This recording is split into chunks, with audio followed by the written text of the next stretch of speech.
तो आप सभी प्रिय स्टूडेंटों का क्लास 10th एनसीईआरटी मैथ्स में स्वागत है। जैसा कि आप जानते हैं अपने गणित की सीरीज चल रही है।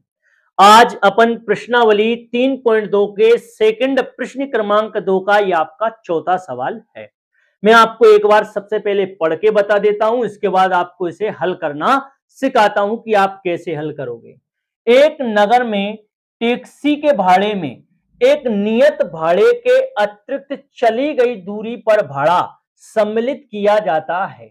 10 किलोमीटर की दूरी के लिए भाड़ा रुपए 105 है तथा 15 किलोमीटर दूरी के लिए भाड़ा रुपए 155 है। नियत भाड़ा तथा अतिरिक्त तथा प्रति किलोमीटर भाड़ा क्या होगा? ये अतिरिक्त भाड़ा है ना, प्रति किलोमीटर भाड़ा मतलब एक तो इसमें नियत भाड़ा है, ये देखिए इसमें दो शर्तें लगा रखी है। एक तो ये शर्त लगा रखी है, ये वाली शर्त है ना कि नियत भाड़ा बताइए कितना है और प्रति किलोमीटर भाड़ा क्या होगा? ये अतिरिक्त भाड़ा है। ये क्या है? आपका अतिरिक्त भाड़ा है।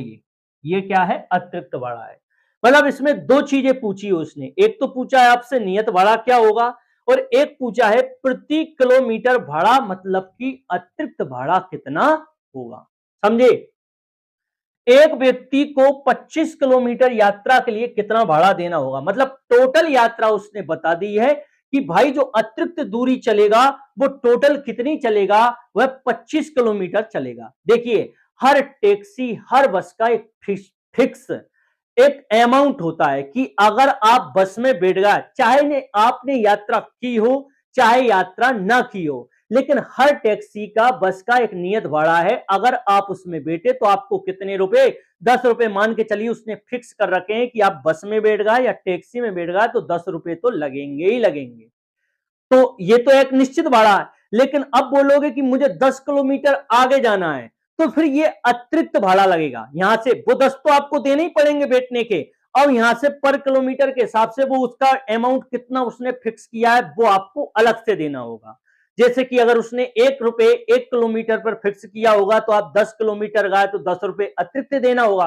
वो 10 जो आप बैठे हो वो तो अलग है, वो तो मतलब नियत भाड़ा है, वो तो आपको देना ही है। लेकिन हर पर किलोमीटर के हिसाब से आपको अतिरिक्त भाड़ा भी उसे देना है।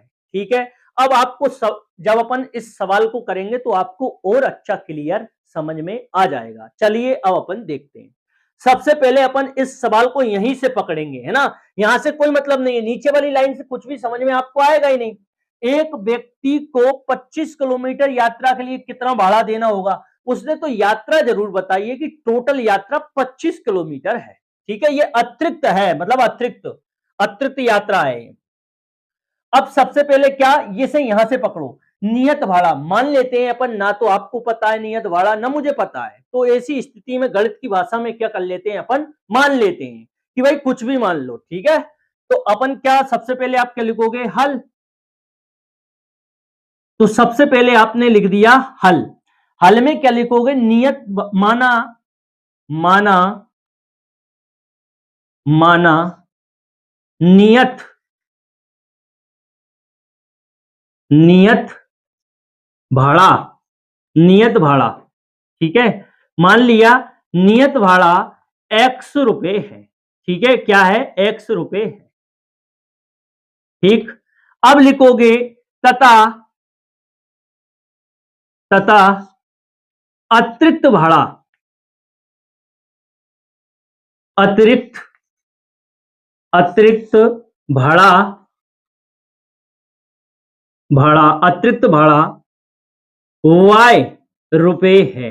ठीक है, y रुपए है, y रुपए है। ठीक है, माना नियत भाड़ा x रुपए है तथा अतिरिक्त भाड़ा y रुपए है। अब अपन प्रश्न की शर्तें पकड़ते हैं कि पहली शर्त क्या है।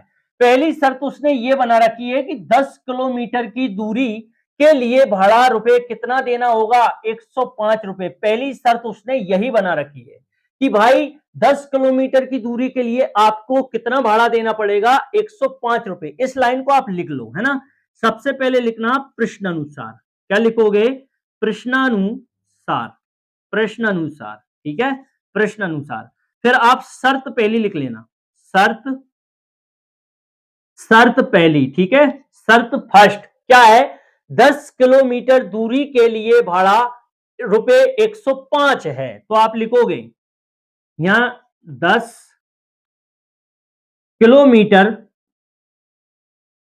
दूरी के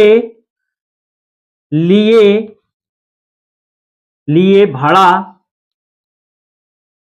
भाड़ा 10 किलोमीटर दूरी के लिए भाड़ा कितना है? 105 रुपए है, रुपए 105 है, रुपए 105 है। ठीक, अब देखिए, अब आगे इसे कैसे सोल्व करोगे आप? माना नियत भाड़ा कितना है? 100 रुपए। तो अब ये नियत भाड़ा थोड़ी है, 10 किलोमीटर दूरी के लिए भाड़ा, ये आपकी अतिरिक्त दूरी है। मैंने कहा था आपसे अभी कि आप गाड़ी में अगर बैठ गए हो तो एक निश्चित अमाउंट देना पड़ेगा। अब यहां से आप पर किलोमीटर के हिसाब से आप चलोगे तो आपको अतिरिक्त पैसा देना पड़ेगा। तो ये क्या है? ये आपकी अतिरिक्त दूरी है, मतलब ये अतिरिक्त दूरी है किलोमीटर में। तो टोटल कितना भाड़ा है? 105, यानी कुल भाड़ा, यानी नियत भाड़ा तो आपको देना ही है इसमें, और अतिरिक्त भाड़ा कितना देना है? 10 किलोमीटर, यानी किलोमीटर का गुणा अगर आप रुपए से करोगे तो ये क्या बन जाएगा? ये आपका भाड़ा बन जाएगा। क्या बन जाएगा? ये आपका भाड़ा बन जाएगा। तो आप बोलोगे हमसे पूछा भी अतिरिक्त भाड़ा ही है ना, यहां नियत भाड़ा तथा अतिरिक्त भाड़ा। तो आप क्या करोगे? माना एक्स है, ये तो एक निश्चित फिक्स अमाउंट है, इसके साथ में गुणा इस 10 का नहीं करना है। मैं एक बार फिर बता देता हूं क्यों नहीं करना है। क्योंकि ये तो निश्चित अमाउंट है, जैसे ही आप बस या टैक्सी में बैठे तो ये तो आपको देना ही होगा, लेकिन अब 10 किलोमीटर आप चल रहे हो तो ये क्या है? ये अतिरिक्त है। तो इसका गुणा किसके साथ करना है? अतिरिक्त के साथ। क्यों करना है? क्योंकि रुपए में अगर किलोमीटर का गुणा कर देंगे अपन तो ये क्या बन जाएगा? ये भाड़ा बन जाएगा। ठीक है, तो आप करोगे y का गुणा 10 में करोगे तो ये कितना हो गया? 10y। अब ये टोटल भाड़ा है, मतलब 105, इसमें ही आपका नियत भाड़ा भी सम्मिलित है और इसमें ही आपका अतिरिक्त भाड़ा भी सम्मिलित है। तो आप क्या करोगे? दोनों को प्लस कर लोगे कि भाई इसी में हमारा दोनों सम्मिलित हो गया है। ठीक है, बराबर लगाना है और कितना लिख देना है? 105। ठीक है, इसे नाम दे देना है समीकरण नंबर 1। अब ऐसे ही अपन सेकंड शर्त ले लेते हैं। शर्त कौन सी आएगी? अब आपकी शर्त आएगी आपकी सेकंड। ठीक है, सेकंड शर्त। सेकंड शर्त क्या बोलती है कि 15 किलोमीटर दूरी के लिए भाड़ा, तो आप लिख लो 15 किलोमीटर दूरी के लिए, 15 किलोमीटर दूरी के लिए भाड़ा भाड़ा भाड़ा कितना है? 155 रुपए, 155 है। ठीक है, कितना है? 155 है। इतना लिखने के बाद में अब देखिए, ये भी आपकी अतिरिक्त है, निश्चित अमाउंट से आपको नहीं बोलना है। निश्चित अमाउंट अपना 100 रुपए है, एक्स ही रहेगा। ये अब ये दूरी अतिरिक्त है, यानी आप टैक्सी में बैठ गए तो आपको कुछ उसका निश्चित अमाउंट है, अपन ने माना है 100 रुपए, वो तो आपको देना ही है। लेकिन अब जब पर किलोमीटर के हिसाब से आप आगे चलोगे, पर किलोमीटर के हिसाब से जब आगे चलोगे तो आपको अतिरिक्त भाड़ा देना होगा, और भाड़े का गुणा किससे करना होगा? किलोमीटर से करना होगा। तो आपका क्या बन जाएगा? ये भाड़ा बन जाएगा। ठीक है, तो आप क्या करोगे? निश्चित अमाउंट कितना है आपका? एक्स है। ठीक है, एक्स। अब 15 का गुणा किससे करोगे आप? बाय से। तो कितना आ गया? 15y। अब टोटल भाड़ा, ये टोटल भाड़ा कितना है? 155 है, तो 155 आ गया। इसे आप नाम दे दोगे समीकरण नंबर 2। ठीक है, इसे क्या नाम दे दिया आपने? समीकरण नंबर 2।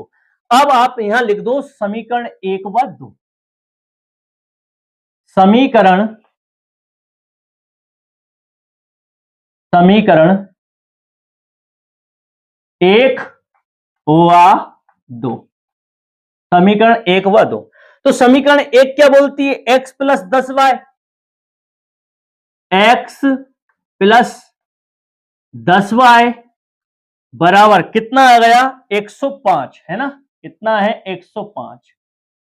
दूसरी समीकरण क्या बोलती है? x plus 15y, x plus 15y, 15y ये कितना है? 155, तो 155 आ गया। अब देखिए, इसे अपन को प्रतिस्थापन विधि से हल करना है। कौन सी विधि से? प्रतिस्थापन विधि से। वैसे इसमें प्रतिस्थापन विधि लगाने की आपको जरूरत नहीं है। क्यों करते हैं अपन प्रतिस्थापन विधि से? अपन को एक गुणांक सेम करना होता है। क्या करना होता है? एक गुणांक सेम। तो देखिए यहां x का गुणांक सेम है। गुणांक का तात्पर्य होता है कि उसके साथ संख्या कितनी है। तो आप बोलोगे इसके साथ भी एक है। अरे भाई कोई संख्या इसके साथ नहीं है तो कितना है? एक है। इसके साथ भी कोई संख्या नहीं है तो कितना है? एक है। तो अपन इन दोनों समीकरणों को कोई भी विधि लगाने की जरूरत नहीं है, इसमें लिख देते हैं अपन घटाने पर। क्या लिख देते हैं अपन इसमें? घटाने पर लिख देते हैं। क्या लिख दोगे आप? घटाने पर। यहां लिख देना साइड में घटाने, घटाने पर। ठीक है, क्या लिख दिया आपने? घटाने पर। अब जैसे ही आप घटाने पर लिखोगे तो नीचे की जो समीकरण है इसके चिन्ह बदल जाएंगे। यहां प्लस की है तो ये हो गई माइनस की।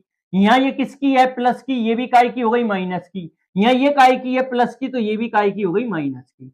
अब आप बोलोगे ये और ये समान है। कैसे? कि इसकी घात भी एक और इसकी घात भी एक है और इसके साथ भी संख्या एक है। संख्या से मतलब नहीं रखते अपन, अपन इनकी घातों से मतलब रखते हैं कि इसकी घात एक है तो इसकी भी घात कितनी होनी चाहिए? एक होनी चाहिए। अर्थात ये दोनों समान है। ये काय की है? प्लस की। और ये काय की है? माइनस की है। दोनों कट गए आपस में। ठीक है। अब ये प्लस का है, ये काय का है? माइनस का। तो 15 में से 10 जाएगा, कितना बचेगा? 5। वो भी काय का बचेगा? बाय का। ठीक है, काय का बचा? बाय का। लेकिन काय का माइनस का बचेगा। क्यों? क्योंकि 15 काय का है? माइनस का। और 10 काय का है? प्लस का। अर्थात बड़ी संख्या किसकी है? आपकी माइनस की। इसलिए किसका बचेगा? माइनस का। ठीक है। 155 में से 105 रुपए जाएंगे तो कितना बचेगा? 50 बचेगा।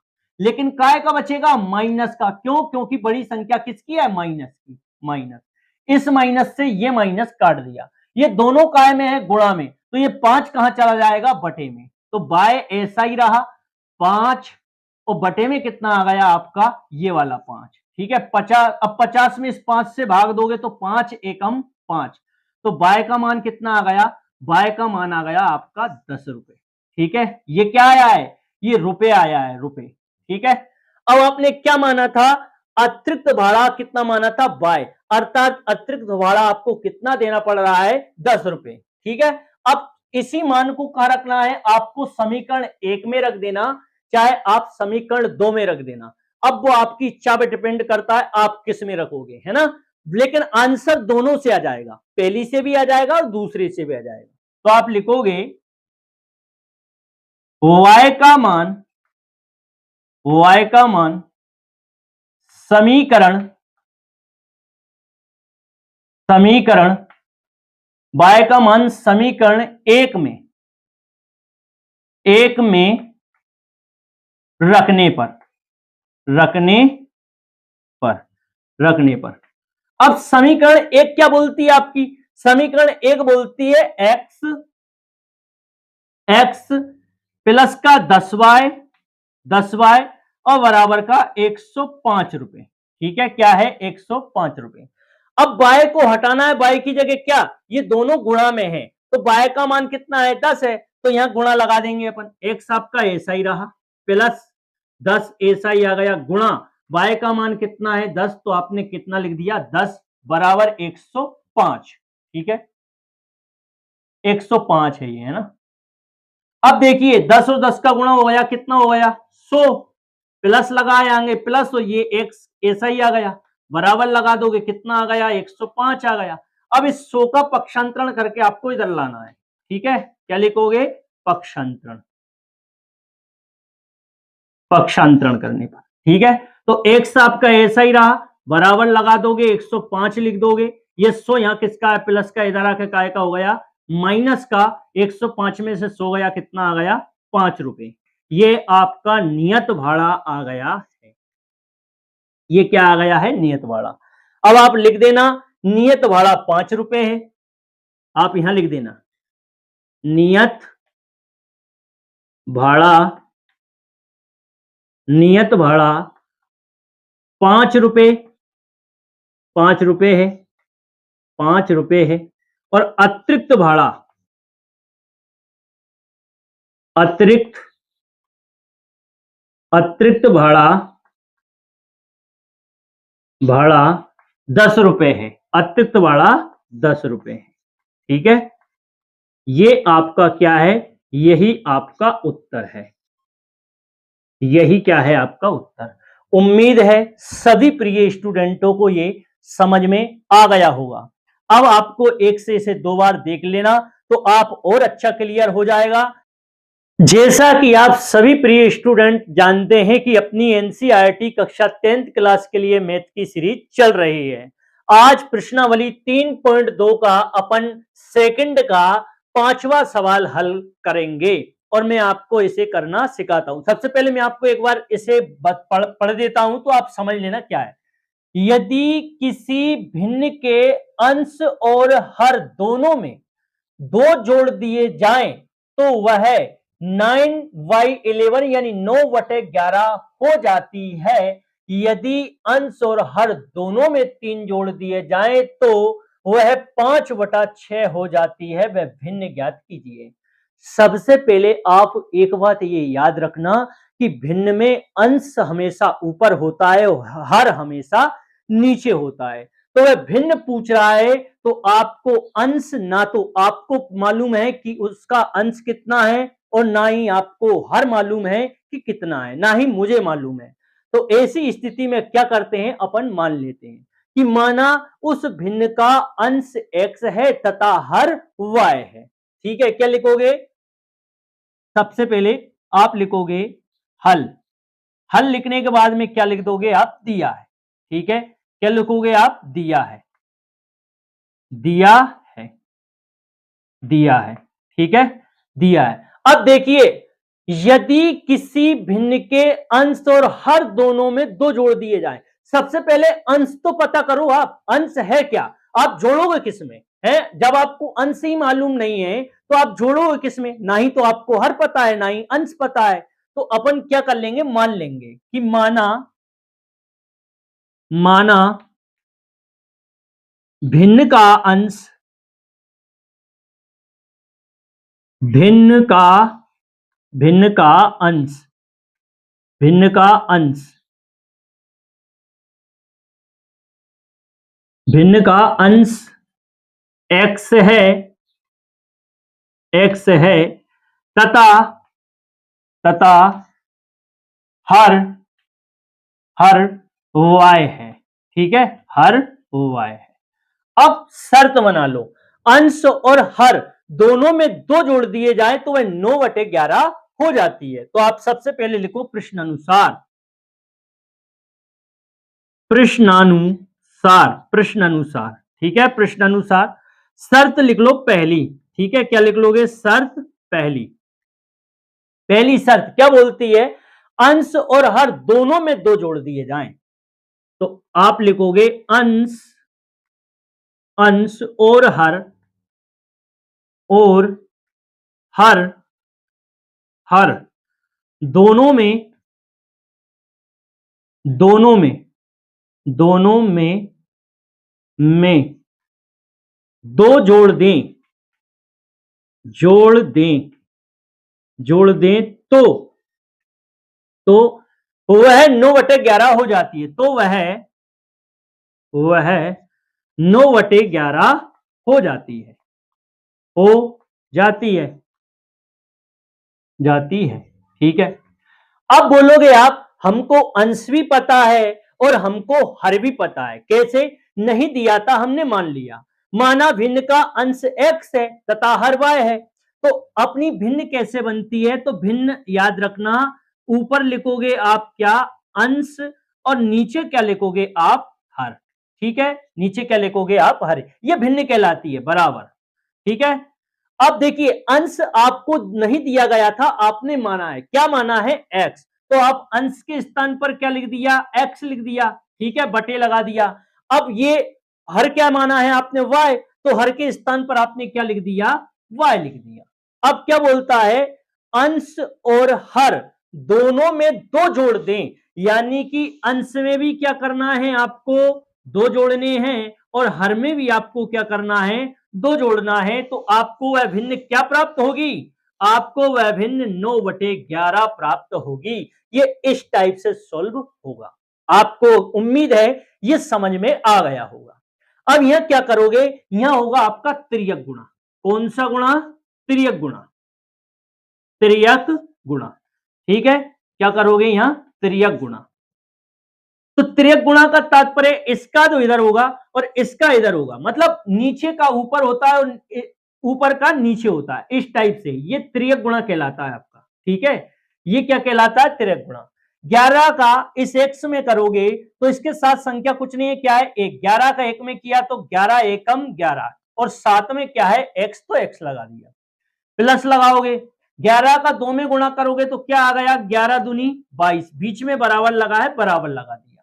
9 का गुणा y से करोगे, इस y के साथ संख्या क्या है? 1। 9 का गुणा 1 y से करोगे तो 9 एकम 9, ये किसका आ गया? 9y। प्लस लगाओगे, प्लस लगा के 9 का 2 में गुणा करोगे तो 9 दूनी 18। ठीक है, अब क्या कर लोगे कि x y वाले पद एक तरफ कर लेते हैं और जो अचर पद होते हैं उन्हें एक तरफ कर लेते हैं। इस नियम को पक्षांतरण कहा जाता है। क्या कहा जाता है? पक्षांतरण। तो आप यहां लिख दोगे पक्षांतरण। ठीक है, क्या लिख दिया आपने? पक्षांतरण लिख दिया। पक्षांतरण लिखने के बाद में इस 9y को बराबर के इधर लाना है और इस 22 को इधर ले जाना है। ठीक है, तो 11x तो आपका ऐसा ही रहा, ये 9y यहां काय का है? प्लस का, इधर आके काय का होगा? माइनस का 9y। बराबर, बराबर के बाद क्या था आपका? 18 ऐसा ही रहा, ये 22 यहां काय का है? पक्षांतरण में चिन्ह बदल जाते हैं, तो 22 काय का? प्लस का, इधर जाके काय का हो जाएगा? माइनस का 22 हो जाएगा। ठीक है जी, अब इतना आपको सबको समझ में आ गया होगा। आप 11x ऐसा ही लिख दोगे, माइनस का 9y आप ऐसा ही लिख दोगे। इसमें से अगर 18 गए तो कितना बचा? 4 बचा, लेकिन काय का बचा? 4 काय का बचा? माइनस का। क्यों? क्योंकि बड़ी संख्या किसकी है? माइनस की, इसलिए किसका बचेगा? माइनस का 4 बचेगा। इससे नाम दे दोगे आप समीकरण नंबर 1। ऐसे ही अब सेकंड शर्त सोल्व करेंगे अपन, तो आप लिख लोगे यहां शर्त सेकंड, है ना? क्या लिखोगे? शर्त सेकंड। अब क्या बोलती है? पहली शर्त कहां से थी? यहां से, अंश और हर दोनों में 2 जोड़ दिया जाए तो वह 9/11 हो जाती है। अब सेकंड शर्त यहां से बनेगी, यदि अंश और हर दोनों में 3 जोड़ दिया जाए तो वह 5/6 हो जाती है। तो आप लिखो शर्त सेकंड, अंश और हर, अंश और हर, और हर, अंश और हर, है ना? अंश और हर दोनों में 3 जोड़ दिया जाए, दोनों में 3 जोड़, 3 जोड़, ये यहां से आपको दिखाई नहीं देगा, मैं इधर लिख देता हूं इसको, 3 जोड़ दिया, 3 जोड़ दिया जाए तो 5/6, 5/6 हो जाएगी, हो जाएगी, हो जाएगी। ठीक है, हो जाएगी।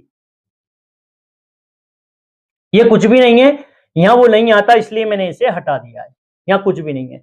अंश और हर दोनों, अब अंश आपने क्या माना है तो ऐसे ही भिन्न बना लो आप। सबसे पहले यहां लिख लो आप अंश। ठीक है, क्या लिख लोगे आप? अंश, और नीचे क्या लिख दोगे आप? हर। नीचे क्या लिख दोगे? हर। अंश क्या माना है आपने? तो आपने भिन्न का अंश x माना है, हर y माना है। अंश के स्थान पर क्या लिख दिया? x लिख दिया, और हर के स्थान पर क्या लिख दिया? y लिख दिया। अब वो क्या बोलता है? अंश और हर दोनों में 3 जोड़ दिया जाए, 3 जोड़ दिया जाए, यानी कि प्लस का 3 बटे, इसमें भी क्या करना है? प्लस का 3, तो वह भिन्न क्या बन जाती है? 5/6 बन जाती। तो इस टाइप से वो हल होगा। अब यहां भी आप क्या करोगे? यहां भी आप तिर्यक गुणा करोगे। तो कौन सा गुणा करोगे आप यहां? तिर्यक गुणा, तिर्यक गुणा। ठीक है, कौन सा गुणा? तिर्यक गुणा। तो आप क्या करोगे? इसका इधर करोगे और इसका इधर करोगे, 6 का x में करोगे तो 6x प्लस 6 का 3 में करोगे तो 6 तिये 18, 5 का y में करोगे तो 5y प्लस 5 का 3 में करोगे तो 5 तिया 15। अब आपको क्या करना है, एक्स वाई वाले पद एक तरफ करने हैं और अचर पद एक तरफ करने हैं। इसे क्या बोलते हैं, इसे अपन पक्षांतरण का नियम बोलते हैं। ठीक है, इसे क्या बोलते हैं अपन, इसे पक्षांतरण का नियम बोलते हैं, पक्षांतरण का नियम है ना।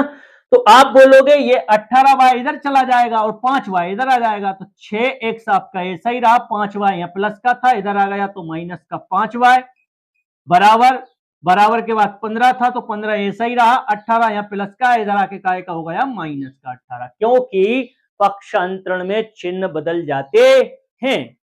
अब क्या बोलोगे, 6x तो आपका ऐसा ही रहा, माइनस का 5y भी ऐसा ही रहा, बराबर 18 में से 15 जाएगा तो कितना बचेगा, 3 बचेगा, वो भी काय का माइनस का।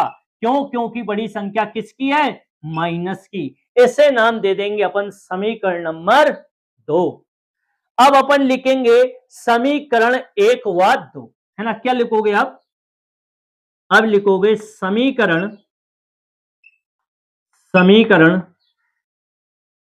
1 व 2।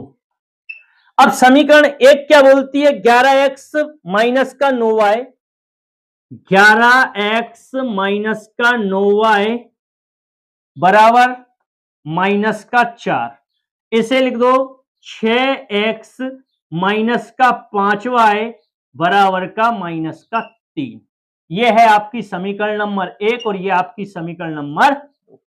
अब क्या करोगे, इसे प्रतिस्थापन विधि से इसे अपन हल करेंगे। कैसे करेंगे, इसमें देखिए गुणांक सेम नहीं है, यहां 11x है, यहां 6x है। गुणांक का तात्पर्य इनके साथ संख्या, यहां 6 है, यहां 11 है, ये भी सेम नहीं है, यहां 9 है, यहां 5 है, ये भी सेम नहीं है। तो अपन क्यों ना प्रतिस्थापन विधि इसमें लगा देते हैं। तो आप लिखोगे यहां प्रतिस्थापन विधि, प्रतिस्थापन विधि, ठीक, प्रतिस्थापन विधि। अब सबसे पहले समीकरण 1 को हल कर लेते हैं अपन। आप लिखोगे समीकरण 1 को हल करने पर, ठीक। समीकरण 1 क्या बोलती है, 11x माइनस का 9y बराबर में कितना आ गया, 4 आ गया। अब अपन इसे x के लिए सोल्व कर लेते हैं। तो माइनस के 9y का क्या कर देंगे अपन, इधर पक्षांतरण कर देंगे, है ना। क्या कर देंगे, पक्षांतरण कर देंगे। तो आप इसे ऐसे लिख दोगे, आप 11x आपका ऐसा ही रहा बराबर माइनस का 4 ऐसा ही रहा, ये 9y यहां काय का है माइनस का, तो इधर जाके काय का होगा प्लस का 9y, क्योंकि पक्षांतरण में चिन्ह बदल जाते हैं। अब क्या करोगे, x तो आपका ऐसा ही रहा बराबर लगा दिया, माइनस का 4 प्लस का 9y और बटे में कितना आ गया, ये 11 आ गया। गुणा में था तो कहां ले आए, इसे बटे में ले आए। तो ये है आपकी समीकरण नंबर 3। अब आप क्या करोगे, जो आपका x का मान आया है इसे आपको समीकरण 2 में रखना है। तो आप क्या लिखोगे, x का मान, ये लिख देना आप, x का मान समीकरण, देखिए आपने समीकरण 1 हल की है, अब इस x का मान समीकरण 1 में ही नहीं रखना, इसका मान कहां रखना है, आपको 2 में रखना है। अगर 1 में रख दोगे तो फिर गलत हो जाएगा, है ना। कहां रखना है, 2 में। तो x का मान समीकरण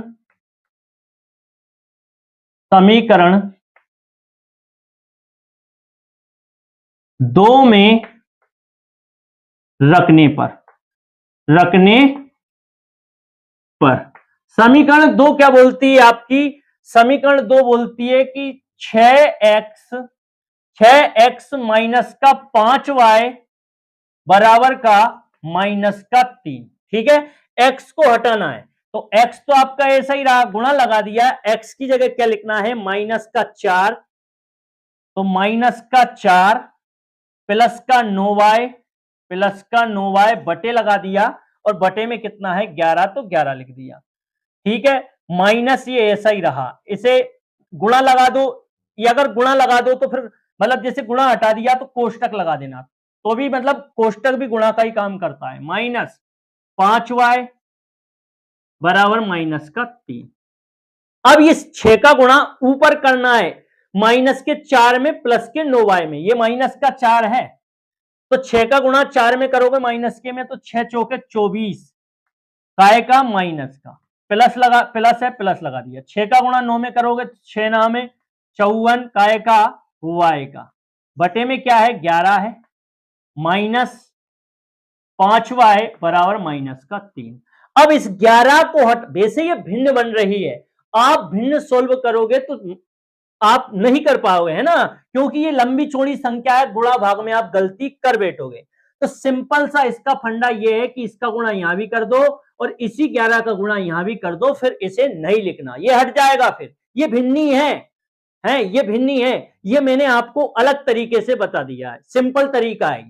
तो माइनस का 24 आपका ऐसा ही रहा, प्लस का 54y ऐसा ही रहा, माइनस 11 5 55 काय का y का बराबर 11 का गुणा माइनस 3 में करोगे तो 11 तिया 33। अब क्या करोगे, यहां से इस 24 का पक्षांतरण कर लोगे, है ना, क्या करोगे पक्षांतरण, किसका, सिर्फ 24 का पक्षांतरण करना है आपको, याद रखना है ना, बाकी से नहीं बोलना, सिर्फ 24 का करना है। जैसे 54y में से 55y यानी 55y में से 54 घटेगा तो 1y बचेगी, है नहीं, 1y, वो भी काय की माइनस की, एक लिखा नहीं जाता है ना, इसके साथ एक है लेकिन लिखा नहीं जाता, बराबर लगा दिया, माइनस का 33 ऐसा ही रहा और ये माइनस का 24 उधर जाएगा तो प्लस का 24 हो जाएगा, क्योंकि इसका पक्षांतरण कर रहे हो आप, प्लस का 24, 33 में से 24 गया कितना बचा, 13 में से 4 गया तो कितना बचा 9, कितना बच गया 9, काय का माइनस का बराबर माइनस का y, इस माइनस से ये माइनस कट गई, y का मान कितना आ गया 9 आ गया। इसी मान को क्या रखना है, इसी मान को समीकरण 3 में रखना है। आप लिखोगे y का मान समीकरण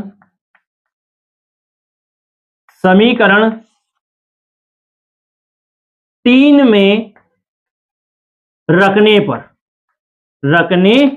पर समीकरण 3 क्या है, x बराबर का माइनस का 4 प्लस का 9y और बटे में कितना है 11, तो माइनस का 4 ऐसा ही रहा, प्लस का 9 गुणा लगाओगे y का मान कितना है 9 आ गया और बटे में कितना आ गया 11, बराबर में कितना है x, तो माइनस का 4 ऐसा ही रहा, प्लस 9 नाम कितना हो गया 81 और बटे में क्या है 11 है, बराबर में क्या है x है, फिर x लिख लोगे, 81 में से 4 गया कितना बच गया, 81 में से 4 जाएगा तो आपका कितना बचेगा, एक कम हुआ तो हो गया 80, 80 में से 3 कम हुआ तो कितना आ गया 77, है ना, कितना आ गया 77, वो भी काय का प्लस का और बटे में कितना है ये वाला 11 है। अब इस 11 से इसमें भाग दे दोगे, 11 7 77, x का मान कितना आ गया आपके पास में 7 आ गया, ठीक है, x का मान कितना आ गया 7 आ गया। एक स्टेप और बढ़ेगी, क्योंकि अपन ने अंश क्या माना है x माना है, अंश का मान कितना आया है 7 आया है, इस भिन्न का हर क्या माना है अपन ने y माना है और y कितना आया है 9 आया है, तो अपनी भिन्न बनेगी 7/9, यही आपका उत्तर होगा। मैं एक स्टेप यहां से मिटा देता हूं यहां आपको करवा देता हूं एक स्टेप, ठीक है, आप एक से दो बार इसको पॉज करके देखना, आपको आ जाएगा। यहां करवा देता हूं मैं इसे, ठीक है, तो आपने देखिए अंश और हर, ठीक है, अंश और हर, अंश क्या माना है आपने x माना है, हर क्या माना है आपने y माना है, x का मान आपके पास में कितना आया है 7 आया है ना, और हर का मान कितना आया है आपके पास में, हर का मान आपके पास में 9 आया है, यानी y का मान आपका 9 आया है, ये आपकी y है, ठीक है, तो ये क्या बन गई, यही आपकी क्या है भिन्न, और यही क्या है आपका उत्तर है, ठीक है।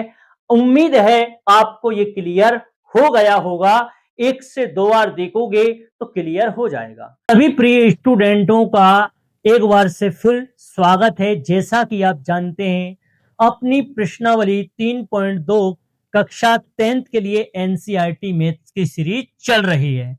आज ये 3.2 का प्रश्न क्रमांक सेकंड का आखिरी सवाल है, यानी कि ये प्रश्नावली आपकी पूरे तरीके से कंप्लीट हो जाएगी। अगर आपने नहीं देखा हो तो मैंने पिछली सारी प्रश्नावली आपको सोल्व करवाई है।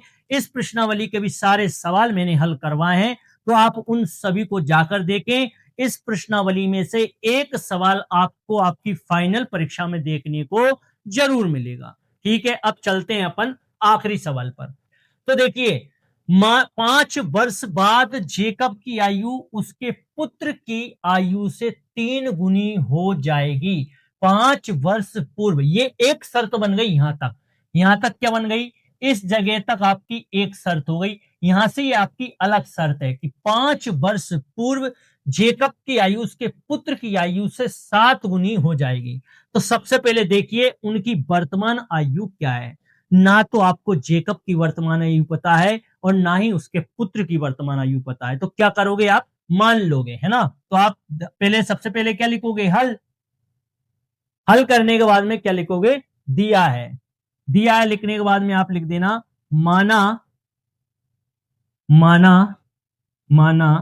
जेकब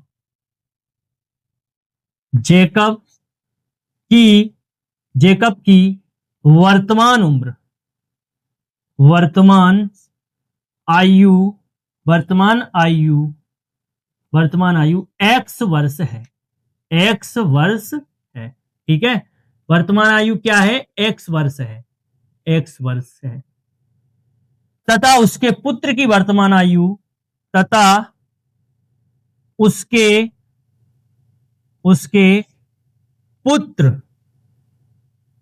की वर्तमान आयु y वर्ष है।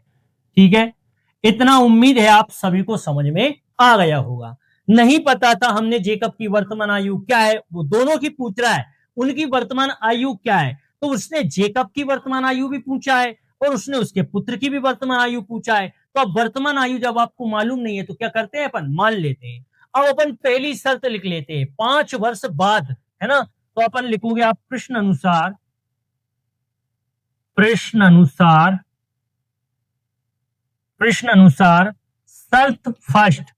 शर्त क्या है आपकी? फर्स्ट है। 5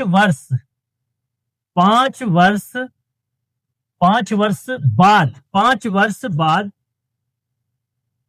जेकब की आयु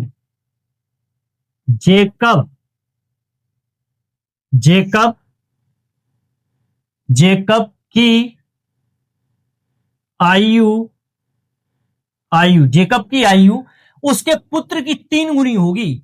उसके पुत्र की 3 गुनी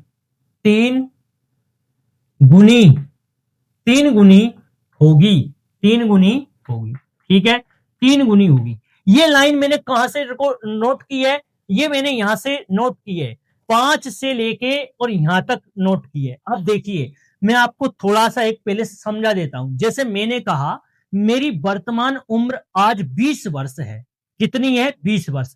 मैंने कहा 5 वर्ष बाद मेरी उम्र कितनी होगी, तो आप 20 में 5 जोड़ दोगे कि सर की 5 वर्ष बाद 25 वर्ष उम्र होगी। अब मैंने कहा 5 वर्ष पूर्व मेरी उम्र कितनी होगी, तो आप 5 घटा दोगे, अर्थात मेरी 5 वर्ष पूर्व 15 वर्ष उम्र होगी। यही बोलोगे। तो अब इसमें क्या बोलता है वो? 5 वर्ष बाद, है ना, 5 वर्ष बाद। तो उनकी वर्तमान उम्र क्या है? जेकब की वर्तमान उम्र है क्या? x, और उसके पुत्र की वर्तमान उम्र क्या है? आपकी y।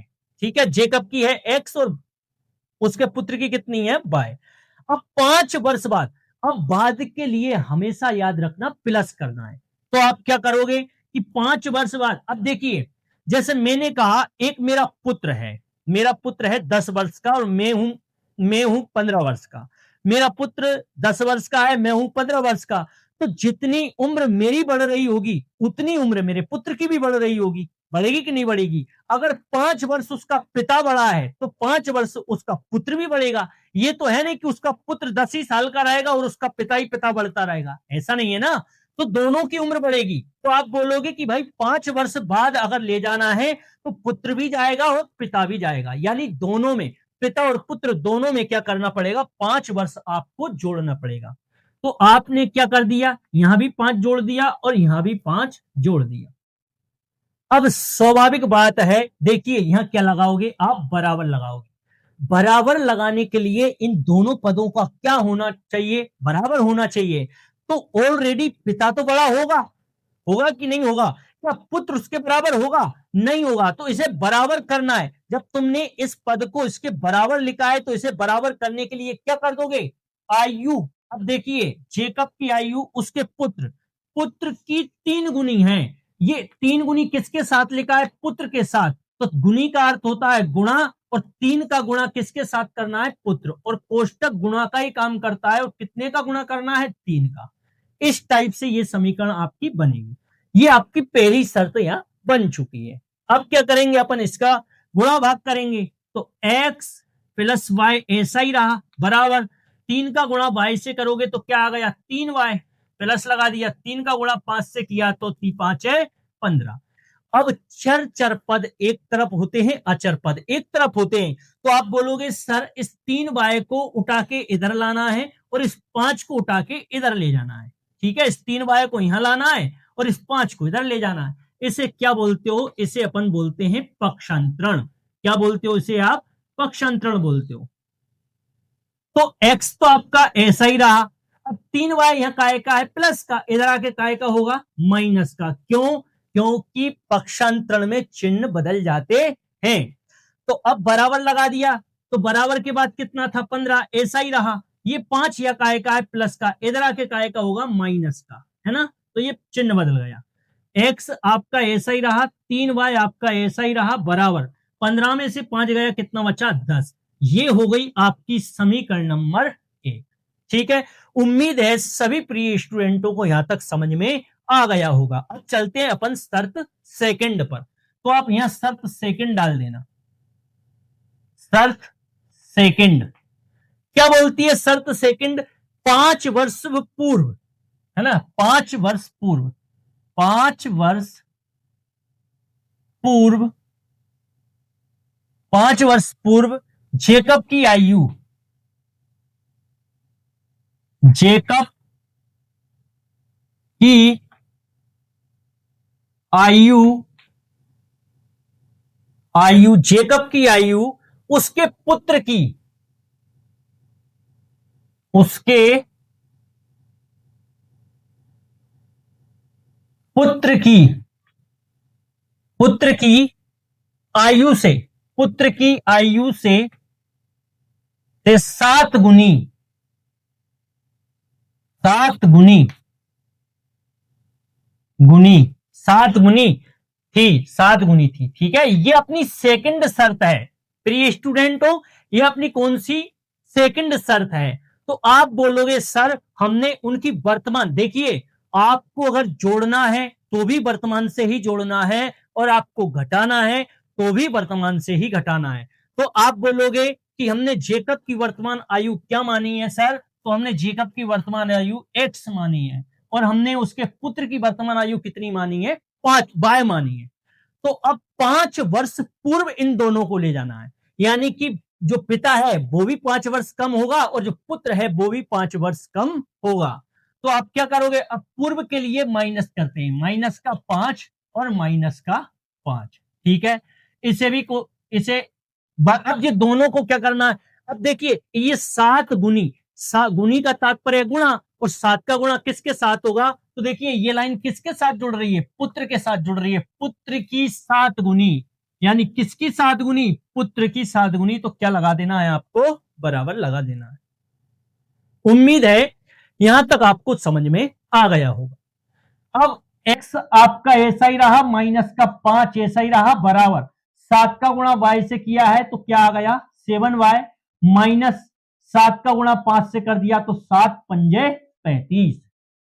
अब क्या करोगे, ये जो इस पद को यहां ले आओगे और इस पद को उधर ले जाओगे, यानी अचर अचर पद एक तरफ कर लोगे। ठीक है, तो इससे क्या है, आपकी समीकरण सही बन जाएगी। ये कौन सा नियम है, ये पक्षांतरण नियम है। ठीक है, कौन सा नियम, पक्षांतरण। एक्स आपका ऐसा ही रहा, ये 7y यहां काय का है प्लस का, इधर आके काय का हो गया माइनस का 7y, बराबर लगाओगे माइनस का क्या लिख दोगे 35 लिख दोगे। ये माइनस का 5 इधर काय का है माइनस का, इधर जाके काय का हो जाएगा प्लस का 5 हो जाएगा। x आपका ऐसा ही रहा, माइनस का 7y बराबर 35 में से 5 गया, कितना बचा 30 बचा, काय का बचा माइनस का बचा, माइनस का 30।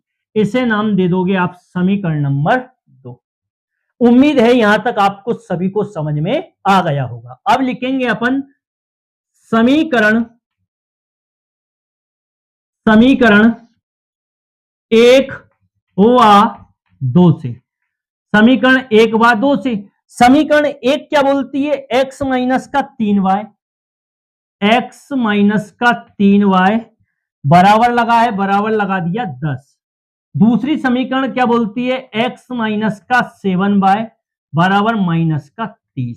ठीक है, अब देखिए इसमें आपको प्रतिस्थापन लगाने की जरूरत नहीं है। क्यों नहीं है, क्योंकि यहां भी x और यहां भी x समान है दोनों, तो आपको प्रतिस्थापन विधि लगाने की जरूरत नहीं है।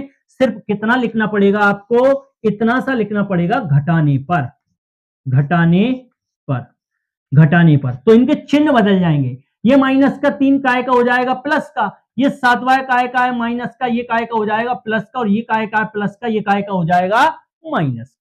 ठीक है जी, अब देखिए ये काय का है प्लस का और ये काय का माइनस का, कट गए दोनों आपस में। अब 7 में से 3 घट जाएगा, क्यों, ये प्लस का है और ये काय का है माइनस का है।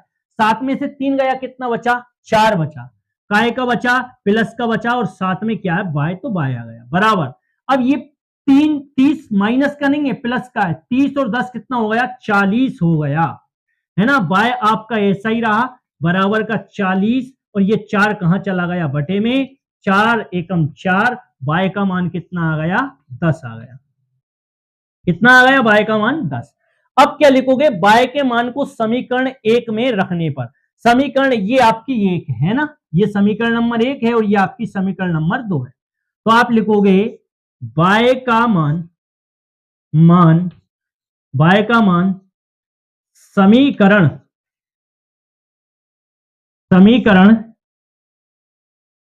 1 में रखने पर, समीकरण 1 क्या बोलती है, समीकरण 1 है x माइनस का 3y बराबर का 10। अब किसका मान रखना है आपको, y का, तो x आपका ऐसा ही रहा, माइनस का 3, गुणा लगाओगे y की जगह क्या लिख दोगे 10, बराबर में क्या लिखा हुआ है आपके 10। ठीक है, अब गुणा कर दोगे, x आपका ऐसा ही रहा, 10 तिया 30, काय का माइनस का 30, बराबर में कितना है आपका 10। अब कौन सा नियम लगाएंगे अपन, पक्षांतरण नियम लगेगा। कौन सा, पक्षांतरण। तो इस 30 का पक्षांतरण उधर करना है, यहां अपने पास में जगह नहीं है, तो अपन यहां इसे साफ कर लेते हैं। इधर देखिए वहां से आएंगे,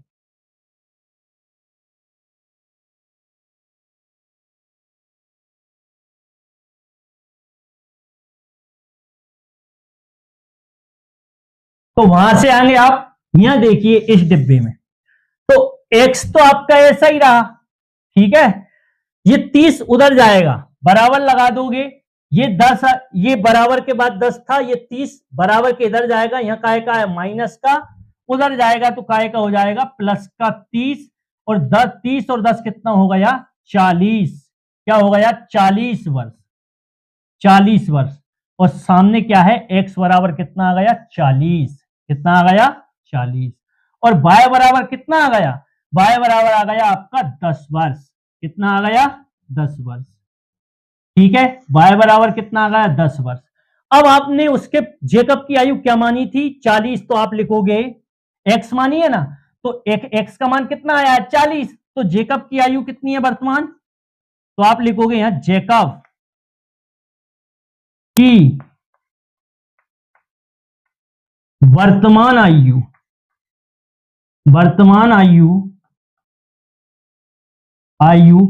40 वर्ष, 40 वर्ष है। ठीक है, क्या लिख दिया 40।